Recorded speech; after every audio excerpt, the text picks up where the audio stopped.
लोगों को पता ही है कि जामिया के बी ऑनर्स से रिलेटेड जो है उसमें हम लोग कुछ कंटेंट को करने की कोशिश कर रहे हैं, जिसमें जो है अगला मैं बात करने वाला हूँ रीजनिंग से लेकर। रीजनिंग भी काफ़ी अच्छा वेटेज रखता है, लगभग 15 से 20 नंबर। अगर B honours geography sociology psychology की बात है तो वहाँ से 15 से 20 नंबर जो है कवर कर लेता है। वहीं बीबीए बीकॉम की बात की जाए तो वहाँ भी 20 नंबर तक का वेटेज रखता है। पॉलिटिकल साइंस में थोड़ा अप डाउन होता रहता है, तो ओवरऑल जो है 20% का वेटेज ये रखता है एग्जाम में। तो आपको अगर रीजनिंग पे अच्छा कमांड करना है, क्योंकि टाइम उसमें कम देना पड़ेगा और आप ऑब्वियसली जो है ना सही कर पाओगे। पहला टॉपिक जो कवर करने वाला हूँ वो है अल्फ़ाबेट।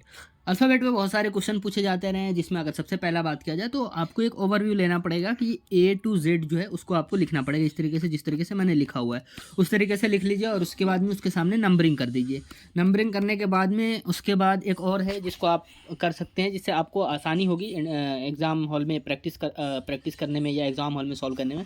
उसके लिए है कि A B dot dot dot M तक लिखिए, यानी 13 तक लिखिए, और 13 से आगे फिर 14 नंबर वाला है इसको उल्टा करते चले जाइए, है ना। RSTUV मतलब जो भी है जेड तक है इसको ले आइए, है ना। ए का अपोजिट जो होगा जेड हो जाएगा, एम का अपोजिट एन हो जाएगा, बाकी जो इसमें लेटर्स आएंगे उसका भी अपोजिट इसके सामने सामने आप लिख दीजिएगा। तो वो भी एक आपके लिए ट्रिक जैसा काम करेगा और आगे क्वेश्चन सॉल्व करने में आसानी होगी। मैं बताऊँगा कैसे क्वेश्चन सॉल्व करना है आपको, ठीक है। कई बार जो है लेफ़्ट टू राइट ये पूछ देता है, दूसरे तरीके से भी क्वेश्चन पूछा जाता रहा है, लेकिन इन सारी चीज़ों को छोड़िए, आप आगे बढ़िए। यहाँ पे जो है सबसे पहले कोडिंग डिकोडिंग की बात कर ले। देखिए टॉपिक्स कोई भी हो रीजनिंग में आपको सॉल्व करना आना चाहिए। टॉपिक के चक्कर में मत रहिए कि किस टॉपिक से पूछा गया है। बेसिकली आपका फोकस इस पर होना चाहिए कि कौन से पैटर्न को फॉलो कर रहा है, या पैटर्न से भी ज़्यादा इंपॉर्टेंट ये है कि क्या चीज़ें चेंजेस आ रहे हैं या किन चीज़ों पर क्वेश्चन जैसे पूछ दिया, ठीक है। मॉक का NPTEL टेस्ट का वर्ड है ना, क्वेश्चन मार्क दे दिया, तो आपको देखना पड़ेगा कि ये मॉक जो है किस तरीके से NPTEL किस चीज़ को फॉलो करके NPTEL आ रहा है, उसी चीज़ को फॉलो करके हम टेस्ट का भी निकालेंगे। आप यहाँ पे लिखो मॉक, है ना। मॉक का देखो NPTEL, एम के बाद N, O के बाद P, C के बाद D, K के बाद L, यानी +1 चल रहा है, यानी ये वाला पैटर्न फॉलो हो रहा है। तो टेस्ट में हम क्या कर देंगे, टेस्ट का कर दो, T के बाद में क्या आएगा U, E के बाद में क्या आएगा F, S के बाद में क्या आएगा टी के बाद क्या आएगा यू। तो आप देख सकते हो कि +1 वाला सिंबल जो है फॉलो कर रहा है। इस तरीके से अलग अलग तरीके से पैटर्न होता है। कभी कभी ये +2 का पैटर्न फॉलो हो रहा होता है, यानी एम के बाद में मान लीजिए 2 फॉलो हो रहा होगा तो NO के बाद में P आ जाता है ना, अगर 2 पैटर्न फॉलो हो रहा होता तो, या -2 भी होता है, +3 भी होता है, -3 भी, ये अलग अलग डिफरेंट नंबर से हो जाता है। लेकिन इंपॉर्टेंट आपके लिए ये है कि जो क्वेश्चन दिया हुआ है वो उसका जो आंसर जो उनके सामने ये है वो किस पैटर्न को फॉलो कर रहा है। तो सबसे आसान तरीका होता है कि जो क्वेश्चन में है और उसके जो सामने है यानी इक्वल टू है उसको नीचे लिखो आप, और देखो कि क्या चीज़ें फॉलो हो रही है, किस चीज़ को फॉलो कर रहा है, प्लस को कर रहा है, +2 को जा रहा है, स्क्वायर को जा रहा है, माइनस को जा रहा है, या प्लस माइनस माइनस प्लस क्या जा रहा है, ये देखना पड़ेगा आपको, है ना। कौन सा पैटर्न फॉलो करता है, डिफरेंट पैटर्न होते हैं, यहाँ पे आपको दिख रहा होगा, ठीक है। उसी तरीके से कई बार ऐसे पैटर्न भी आ जाते हैं जिसमें रीअरेंजमेंट से रिलेटेड चीज़ें होती है, यानी कुछ भी आपको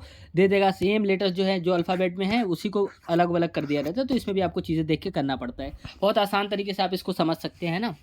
आप यहाँ पे देखो कि ING जो है यहाँ पर भी चेंज नहीं हो रहा है, जैसे टीचिंग का है ना एग्जांपल देखते हैं रीअरेंजमेंट में। चीटिंग में ING जो है यहाँ पर भी टीचिंग और चीटिंग है ना, ये टीचिंग का जो है टीचिंग के सामने अगर आप इस तरीके से टीचिंग के सामने अगर देखेंगे तो चीटिंग वाला आपको रखना पड़ेगा, है ना, इसी तरीके से अपोजिट करके। तो यहाँ पे आप एक चीज़ देखिएगा ING में चेंजेस नहीं हो रहे, तो सबसे पहले आपको ऑप्शन में देखना पड़ेगा कि ING किस ऑप्शन में, अगर एक ही ऑप्शन में ING है तो उसको आंख बंद कीजिए और टिक कर दीजिए, मामला खलास, है ना, वहीं पे कर लीजिए ख़त्म।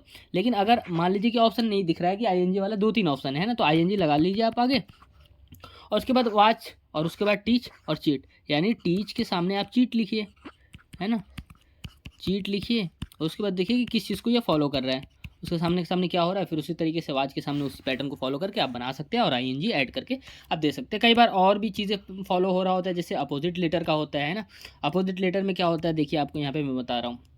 इसके लिए भी आपको जो मैंने बताया था कि A to M आप लिखिए, फिर उसके बाद यहाँ से N से Z लेके आइए, है ना। ये अपोजिट वाला जो मैंने बताया था उसमें भी बहुत आपको हेल्प करेगा, तो इस चीज़ को भी आप फॉलो कर सकते हैं। देखिए वो सारी चीज़ें जो है ना, आप जितना प्रैक्टिस करेंगे उतनी चीज़ें आपको क्लियर होता जाएगा, ठीक है। आप देखोगे कि मॉक जो है और NLXP है ना, तो M का अपोजिट N, O का अपोजिट L, C का अपोजिट X, K का अपोजिट P। अब अगर वो उस वाले अगर आपको अपोजिट वाला जो मैंने बताया था A to M और उसके बाद N to Z, है ना, N to Z, अगर यहाँ पे मैंने जो बताया था ABCDEFG मतलब अपना कर लीजिएगा, है ना, तो उसका देखोगे तो आपको अपोजिट वाला चीज़ें समझ में आ जाएगा। तो यहाँ पे ये किस चीज़ का पूछ रहा है, देखो आप लोग नाइस का ही पूछ रहा है ना, तो उठाओ, बस देखो एन के सामने एम हो जाएगा, ये तो पहले ही पता चल गया।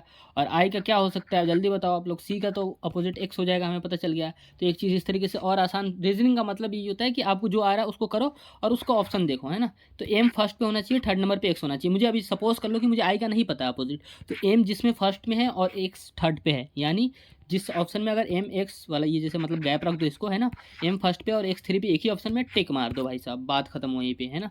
ये चीज़ें होती है, तो पैटर्न फॉलो करना पड़ता है आपको, कई जगह पे अपोजिट करना पड़ता है, कई बार आपको तिकड़मबाजी करना पड़ता है ना।